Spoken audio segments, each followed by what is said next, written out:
लड़की की शादी ना हो रही हो, नौकरी नहीं लग रही हो, घर में कहीं पर ऊखा पटा हो रही हो, पत्नी पत्नी में नहीं बन रही हो, पति में लड़का बिगड़ गया हो, और तो और गाय अगर दूध नहीं दे रही हो तो आप श्री राम जय जय राम कह दीजिए, राम निकल जाएगा। दोस्तों, संसद की कार्रवाई चल रही थी। अचानक से बीजेपी के सांसद उठे, गंभीर विषय पर नहीं बोले, बल्कि ऐसा बोले जिसे सनातन के अपमान के तौर पर देखना चाहिए। हाँ, सवाल जरूर है कि धार्मिक भावनाएं गैंग जो है उनकी आज भावनाएं आहत क्यों नहीं हुई इनकी भावनाएं आहत, क्योंकि बीजेपी के सांसद है। आज आपको दिखाऊंगा कैसे माखौल उड़ा दिया, और तो और तमाम बीजेपी के सांसद पीछे हंसी ठिठोली कर रहे थे। यही नहीं, इसके साथ कई और महत्वपूर्ण खबरें भी है। आपने देखा नीतीश कुमार ने जो किया, उसके बाद कई वीडियोस अब ऐसे ही निकलकर सामने आ रही हैं।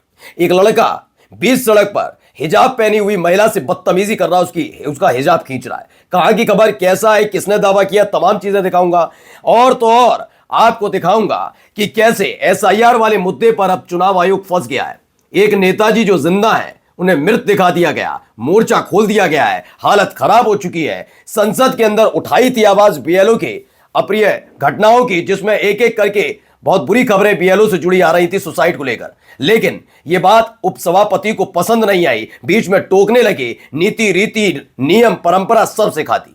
सोचिए, ऐसे हालात हैं। और दिखाऊंगा समाजवादी पार्टी की एक मुस्लिम सांसद जिनके ऊपर अभद्र टिप्पणी की थी योगेंद्र राणा ने, उन्होंने इतिहास रचा है। जी हां, इकरा हसन ने इतिहास रचा है, लेकिन इस पर कोई बोलेगा क्या? इस पर भी कोई बोल पाएगा कि कितना गंदा और घिनौना काम किया है? नाम देखकर पहचान लीजिएगा धर्म क्या हो सकता है। लेकिन अब इससे धार्मिक भावनाएं आहत नहीं होती, न इस पर बताया जाता है कि यह व्यक्ति किस धर्म का है। नमस्कार, मैं हूं प्राजपल गौतम और आप देख रहे हैं the live TV. The live TV, सच सबसे आगे। सबसे पहले एक खबर निकली, जरा गौर से सुनिएगा। मैंने क्यों कह रहा हूं ये अपमान, जरा समझिए, सुनिए। लड़की की शादी ना हो रही हो, नौकरी नहीं लग रही हो, घर में कहीं पर ऊखा पटा हो रही हो, पत्नी पत्नी में नहीं बन रही हो, पति में लड़का बिगड़ गया हो, और तो और गाय अगर दूध नहीं दे रही हो तो आप श्री राम जय जय राम कह दीजिए, राम निकल जाएगा। तो इंटेंशन कहाँ गलत है?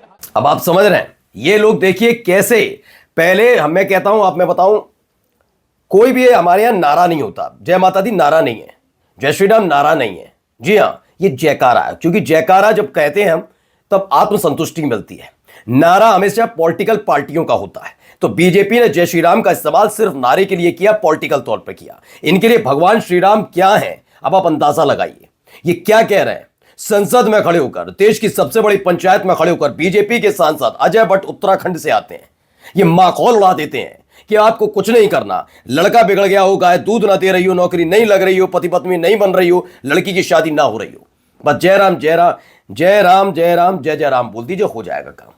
अब आप अंदाजा लगा रहे हैं कि किस स्थिति तक ये बोल सकते हैं। और यही बात अगर गलती से भी विपक्ष के किसी नेता ने बोल दी होती, सांसद ने, तो उनकी भावनाएं आहत हो जाती कि आप राम विरोधी हैं, आप कैसी बातें करते हैं, आप आस्था पर सवाल उठाते हैं। अब आस्था पर सवाल नहीं उठ रहा होगा।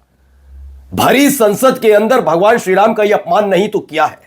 आप माखौल उड़ा रहे हैं और पीछे सारे के सारे बत्तीसी दिखा रहे हैं, हंस रहे हैं, हंसी टिटोली चल रही है राम के नाम पर। सोचिए, भगवान के नाम पर हंसी टिटोली, क्योंकि इनके लिए भगवान थोड़ी ना है, वो पॉलिटिकल एक एजेंडा के तहत सिर्फ इस्तेमाल करने वाली चीज बनकर रह गए। वरना अगर इतने ही धार्मिक होते तो कम से कम सोच समझ कर बोलते कि आप क्या बोल रहे हैं। उन्हें माखौल का एक सामान बना दिया, उसके अलावा कुछ नहीं किया अजय भट्ट ने।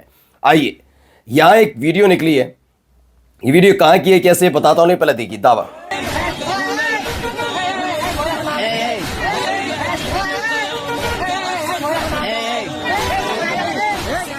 अब जो ये वीडियो है, इसे दरअसल ट्वीट किया है टीम राइजिन फॉलकान ने। उन्होंने जो लिखा है मैं पढ़ देता हूं। मुख्यमंत्री नीतीश कुमार द्वारा एक महिला का हिजाब खींचने का वीडियो सामने आने के बाद इंस्टाग्राम रील्स पर ऐसे कई वीडियोस वायरल हो रहे हैं जिसमें सार्वजनिक स्थानों पर महिलाओं के हिजाब जबरदस्ती खींचे जा रहे हैं। ये घटनाएं बेहद चिंताजनक है।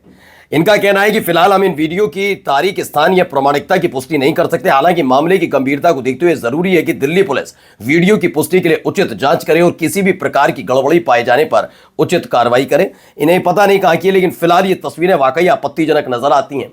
खबर यह है, ये सबसे बड़ा सवाल ये कब की है, पुरानी है तो कार्रवाई क्या अब तक हुई है, तमाम चीजें जानना जरूरी है। यह महिला की गरिमा पर सबसे बड़ा आघात है। अब आते हैं जरा एसआईआर पर। एसआईआर ड्राफ्ट में टीएमसी के पार्षद मृत घोषित कर दिए गए। उन्होंने कहा मेरा अंतिम संस्कार कर दो। ऐसा हो रहा है एसआईआर, समझिए। बंगाल में एसआईआर ड्राफ्ट सूची में टीएमसी के पार्षद हैं सूर्य डे को गलती से, अब गलती ही है और क्या, सच्चाई थोड़ी ना है, गलती से मृत घोषित कर दिया गया। गलती नहीं, इसे गैर जिम्मेदारानापन कहते हैं। और यकीनन इसी काम के लिए मोटी पगार चुनाव आयुक्त को मिलती है। बड़ी गाड़ी, बड़ा दफ्तर, बड़ा बंगला मिलता है जिसमें वो बहुत मौज से रहते हैं। पहली तारीख को छन्न से गिरती है कि आपके अकाउंट में फलाना फलाना इतना पैसा आ गया पगार के तौर पर। और करते क्या हो, एक एक को मृत घोषित किया जा रहा है। उस पर गलती नहीं, तनख्वाह काटो ऐसे लोगों की। इसके विरोध में सूर्य डे समर्थकों के साथ शमशान घाट पहुंचे और प्रशासन से प्रतीकात्मक रूप से अंतिम संस्कार कराने की मांग करने लगे।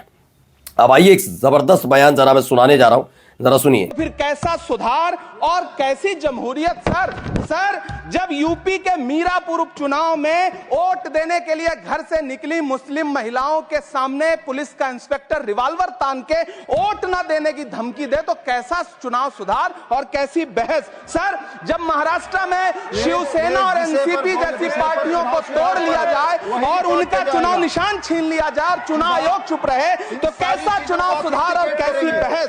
सर, मैं ये तो नहीं कहता, सर विल ऑथेंटिकेट, मैं विल ऑथेंटिकेट सर, मैं ये नहीं कहता कि चुनाव आयोग धृतराष्ट्र हो गया है, लेकिन चुनाव आयोग ने गंधारी की तरह अपनी आंखों पे पट्टियां जरूर बांध ली हैं। देखिए दिक्कत हो रही है। राहुल गांधी, प्रियंका गांधी ज्यादा शराफत दिखा देते हैं, जबकि स्पीकरों के भेदभाव को इसी तरह से सरेआम करना चाहिए। इमरान प्रतापगढ़ी ने एकदम सही कहा, आप पीएलओ की मौत पर बोलने नहीं देंगे, आप चुनाव में धांधली पर बोलने नहीं देंगे, फिर चुनाव सुधार पर चर्चा का नाटक ही क्यों करवाया जा रहा है, अब ये सवाल पूछा जाने लगा। आइए एक और खबर बिहार से। आपको पता होगा पुरुषों के खाते में गलती से 10-10 हजार रुपए पहुंच गए, वापस करने का नोटिस जारी किया है। इसमें खबर है कि पहले हमारे वोट लौटाओ। गलती से 10,000 पाने वाले पुरुषों ने कहा पहले हमारे वोट लौटाओ। उसके बाद दरभंगा जिले के जाले प्रखंड में महिला स्वरोजगार योजना के तहत गलती से कुछ पुरुषों के खाते में 10,000 रुपए ट्रांसफर हो गए। ग्रामीणों ने कहा हमारे वोटों से एनडीए जीता, पहले हमारे वोट लौटाओ। अब पैसे वापस क्यों मांगे जा रहे हैं? रिकवरी नोटिस के बाद यह सवाल है। और एक खूबसूरत तस्वीर पहले मैं आपको दिखा देता हूं। यह तस्वीर निकल कर आई, ये इकरा हसन है, समाजवादी पार्टी की सांसद हैं। इकरा हसन चौधरी चुनी गई सर्वश्रेष्ठ नवोदित सांसद हैं।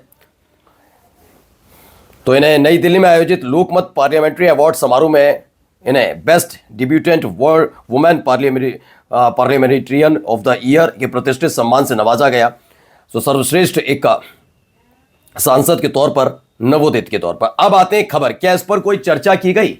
धर्म पहचाना गया किसी का? ये धर्म पहचान पाएंगे? तो धर्म पहचानिए जरा। जम्मू कश्मीर आतंकियों के साथ हुई मुठभेड़ में कांस्टेबल अमजद खान हुए शामिल, शहीद। अमजद खान शहीद हो गए, अमजद खान शहीद हो गए। धर्म देखकर जो बताते हैं, नस्लें और काम बताते हैं, बता पाओगे शहादत का मतलब क्या होता है? और भी दिखाता हूं, भी सिर्फ इस पर नहीं रुकूंगा। धर्म देखकर, नाम देखकर धर्म पहचानने वालों तो पहचानो, इस बेहुदे और दरिंदे आदमी को पहचानो।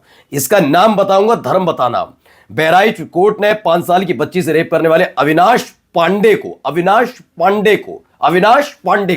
मैं बार बार बोलूंगा, अविनाश पांडे को चौथी बार उम्र कैद की सजा सुनाई। चौथी बार क्यों? ये लफंगा, ये लुच्चा, ये दरिंदा क्या करता था? अविनाश पांडे पहले भी 3 बच्चियों का रेप कर चुका है। इसी साल तीनों मामलों में उसे उम्र कैद की सजा हो चुकी है। ये दरिंदा मासूम बच्चियों को टॉफी का लालच देकर ले जाता है और उनकी अस्मत लूटता है। खासकर ऐसी बच्चियों को टारगेट करता था जो कुछ बता पाने में अक्षम हो। और सोचिए कैसा आदमी है। अभी एक और मामला है, जरा साहिब इनको सुनिए, साहिब वो क्या बता रहे हैं।